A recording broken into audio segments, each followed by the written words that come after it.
Don't watch this video, because if you do, you might realize something you were never meant to question, and once you realize it, you won't see that film the same way again. You remember it, don't you? The whipping, the blood, the way his body looked on that cross. Not something you imagined, something you saw, and you believed it was accurate. Most people did. They believed what they were watching came straight from the Bible. But here's the part nobody tells you. Some of the most unforgettable scenes in that film don't actually come from scripture. Not exaggerated, not symbolic. Added. And that's where this becomes uncomfortable, because now the question changes. It's no longer, was the film powerful? It clearly was. The real question is, why did it feel so real, if not all of it came from the Bible? Because realism doesn't just happen, it's built, layer by layer, choice by choice. And when you follow those choices back, you don't just find filmmaking, you find something else. A source most people were never told about. So if you're expecting this to confirm what you already believe, you might want to leave now, because what comes next doesn't do that.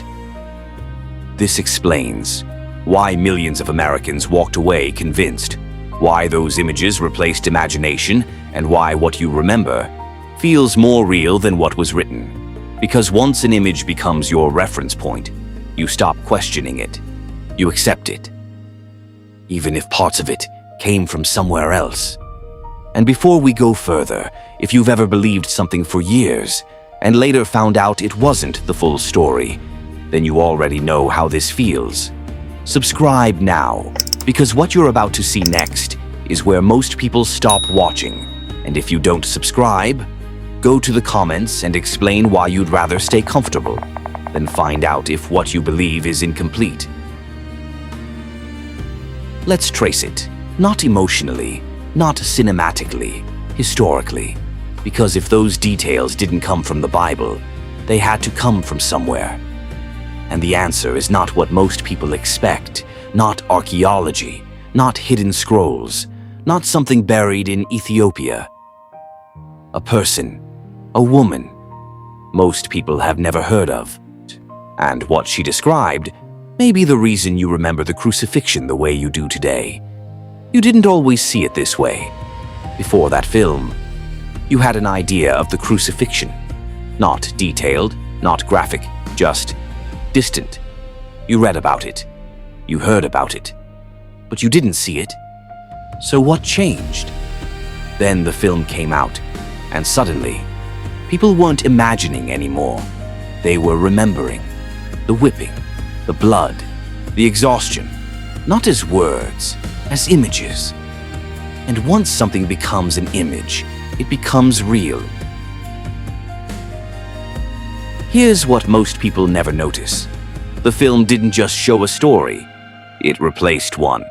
Before the film by Mel Gibson, your reference point was scripture. After the film, your reference point became the movie. And that's not a small change, because when memory replaces text, you stop going back to the source. You trust what you saw, even if you never verified it. And that's where the problem begins. Be honest. Before watching this video, did you ever question whether those scenes were fully from the Bible, or did you just accept them? Type it in the comments, yes or no. And if you're choosing not to answer, that says something too, because here's the part that matters. The film didn't just show suffering, it made you feel like you were watching it happen. That's not normal, that's design. Every detail, the pacing, the camera, the physical damage, all of it was built to remove distance, to make you feel like you were there. And when something feels witnessed, you stop questioning its source, you accept it. even if parts of it didn't come from Scripture. Now, think about this carefully. The more detailed something is, the more real it feels. Specificity creates belief. Emotion locks it in. So when you combine graphic detail, emotional intensity, visual storytelling, you don't just understand it, you internalize it. And that's exactly what happened here. Because the Bible does something very different. It doesn't describe every strike. It doesn't walk you through every moment. It says, "And they crucified him." That's it. So where did the rest come from? And if this question is already making you uncomfortable, that's a good sign. It means you're thinking. Most people don't go this far. Subscribe now, because the next part is where most viewers drop off. And if you don't subscribe, explain in the comments why you'd rather not go deeper into this. Because now, we follow it back, not to a location, not to a discovery, to a person, a woman, not widely known, not widely studied. Her name, Anne Catherine Emmerich. She lived in the 1800s, long before film, long before Hollywood, and she claimed something unusual. She said she could see it, not imagine it, not interpret it, see it. Scenes from the life of Jesus, as if she were there. And the level of detail is where everything connects. She didn't describe it simply. She described the repeated blows, the exhaustion, the reactions of the crowd, not broadly. Specifically, pain in sequence, events in order. Almost like she was witnessing it, and someone listened. A writer, Clemens Brentano, he documented everything, page after page, and those writings didn't stay hidden. They became reference material. Now, fast forward, a filmmaker begins working on a project. A project that needed to feel real, and when he builds the scenes, he doesn't only use the Bible, he uses her accounts. Not word for word, but in tone, in detail, in intensity. And once you see how closely they align, you start asking a different question.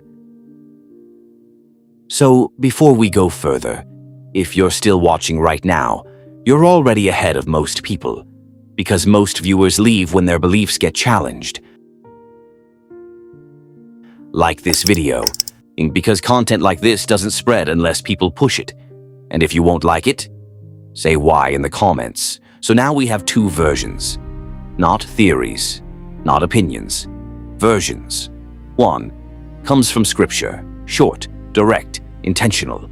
The other, detailed, expanded, emotionally overwhelming. And both feel real. That's the problem, because when two things feel true, but don't match, you're forced to choose.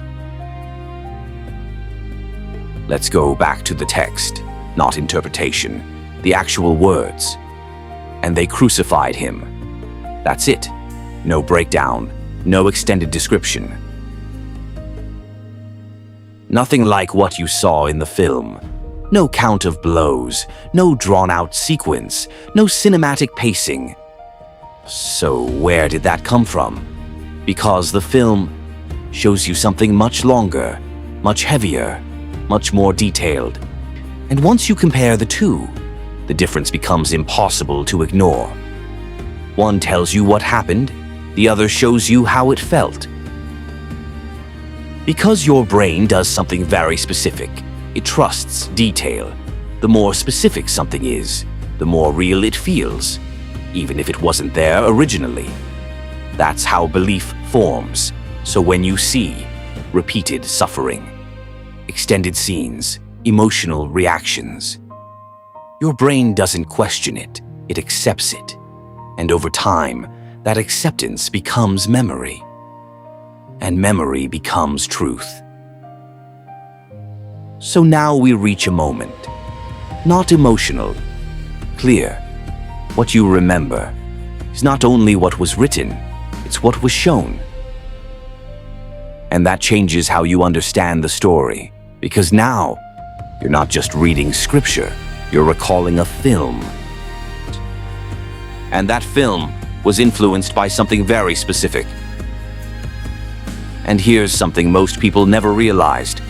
None of this was filmed in Ethiopia. Not a single scene.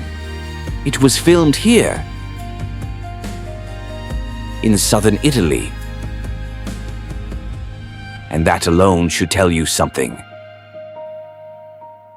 Let's go back to her, not briefly, clearly. Anne Catherine Emmerich, not famous, not powerful, bedridden, often sick, the kind of life most people overlook. Until she started describing something impossible. She said she could see it, not imagine it, see it. The crucifixion, not in summary, in sequence, step by step, moment by moment, with details that go far beyond scripture. She described the brutality, the repetition, the exhaustion, not generally, specifically, almost like she was there. And someone wrote it down, Clemens Brentano. He didn't summarize, he recorded, page after page, detail after detail.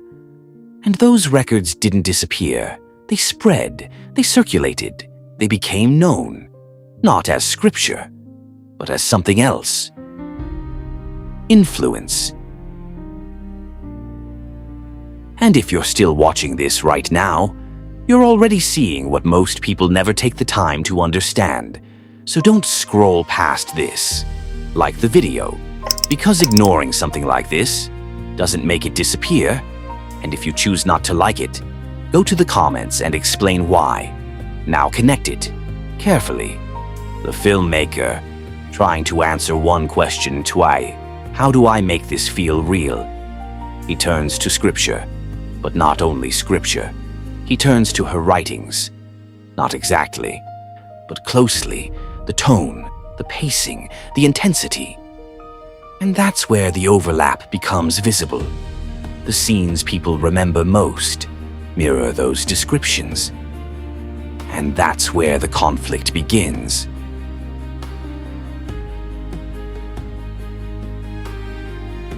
Now it's no longer about the film, it's about authority. What do you trust? Scripture, or something added later? That's not a small question. Scripture tells you what happened, brief, direct. Her visions make you experience it, detailed, extended. And your brain prefers experience, because emotion overrides logic. If something feels real, you treat it as real. Not because you verified it, because you felt it. And feeling is powerful. So now this becomes personal. When you picture the crucifixion, what do you see? The words or the images? Because one came from scripture and the other may not have. Let's go back to what stayed with you, not what you read, what you remember. The whipping, the blood, the exhaustion. Not as ideas, as images. The kind your mind replays without effort. And that's important, because memory works differently than knowledge. Knowledge can fade. Memory doesn't. Especially when it's emotional. The most intense scenes are the ones people recall first. Not the simple ones, not the brief ones, the detailed ones. The ones that feel lived. And that's not random. That's how the brain works. It prioritizes impact, not accuracy. So what hits harder, stays longer? Now something subtle happens. Over time, you stop separating the two.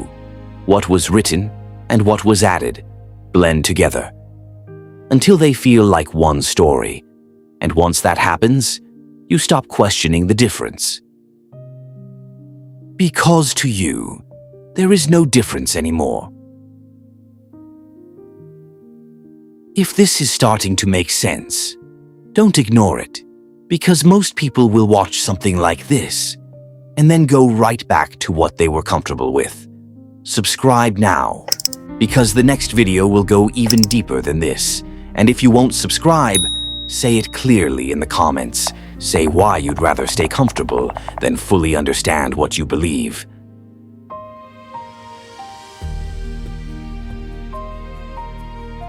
Now shift focus, because stories don't tell themselves. They're shaped by the person telling them. And in this case, that person is Mel Gibson. And his perspective matters more than most people realize, because no story is neutral. Every story carries belief, what to include, what to emphasize, what to show. All of it comes from perspective. And when that perspective includes scripture tradition, mystical accounts, the result feels fuller, but also more interpretive. And this is where tension forms, not outside the audience, inside it. Some people see the film and feel closer to the story. Others see it and question what was added. Both reactions exist at the same time, and that's what makes this powerful. Because it forces a question most people avoid.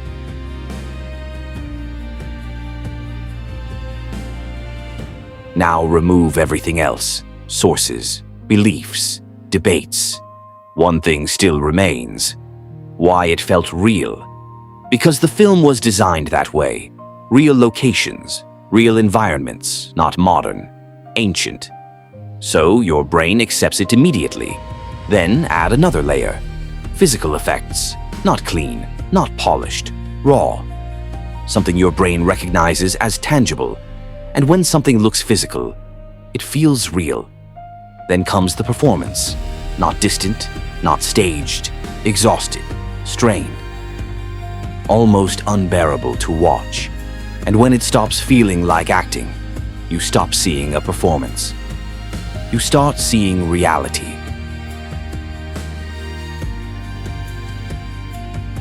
So now we return to the question, not the rumor, not the myth, the truth. What did he actually use? Not one thing. A combination: scripture, tradition, interpretation, and one woman's visions. And when you combine all of that, you don't just get a film, you get an experience, something that feels complete, even if it comes from different sources. And that's what makes it powerful. So now this becomes personal. What did you accept without realizing it? What felt so real that you never questioned it?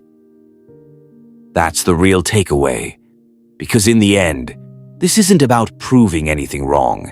It's about understanding something deeper. That powerful stories are built layer by layer. And when those layers are strong enough, they stop feeling like layers. They feel like truth. If this made you rethink what you thought you knew, don't scroll past it. Subscribe, because the next video goes even deeper. And if you won't subscribe, go to the comments and say why. Say why you're okay. Not going further than this. And in the next video, we will explore something even more mysterious, titled, "A Scientist Studied Jesus' Shroud for 40 Years. One discovery broke him." I will link it immediately at the end of this video. I'll see you in the next video. Good night, and God bless you.